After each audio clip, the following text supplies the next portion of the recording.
Sisi kama GSM Foundation tumeshukuru sana kwa kupewa cheti cha kututambua mchango wetu katika tamasha hili la Mwamnyeto.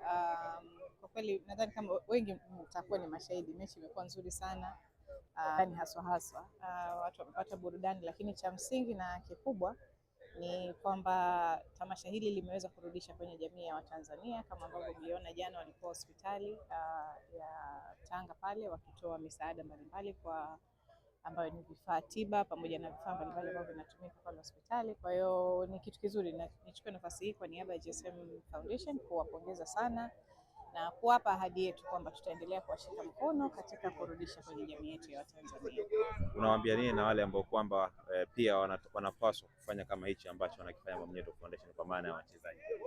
Nadhani kumekuwa na trend nzuri sana ya wachezaji organize hizi mechi za hisani kwa ajili ya kurudisha kwenye jamii.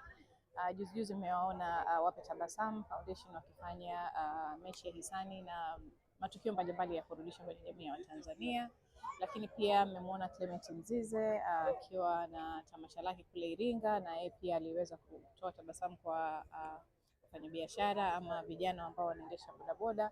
Lakini leo tena mmemwona Mwamnyeto, jana amefanikisha kutoa vifaa vya huduma katika hospitali.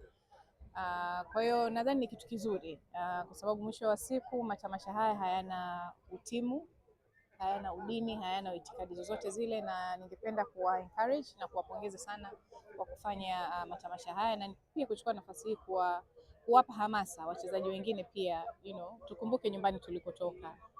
Michezo ni moja ya sehemu yetu ya kazi na ajira, lakini pia mwisho wa siku tuna jukumu la kurudisha kule kwenye jamii ambazo tumetoka. Kwa hiyo tuwa encourage, na sisi kama GSM Foundation tuko kwa ajili ya kuwa support. Asante sana. Shukrani.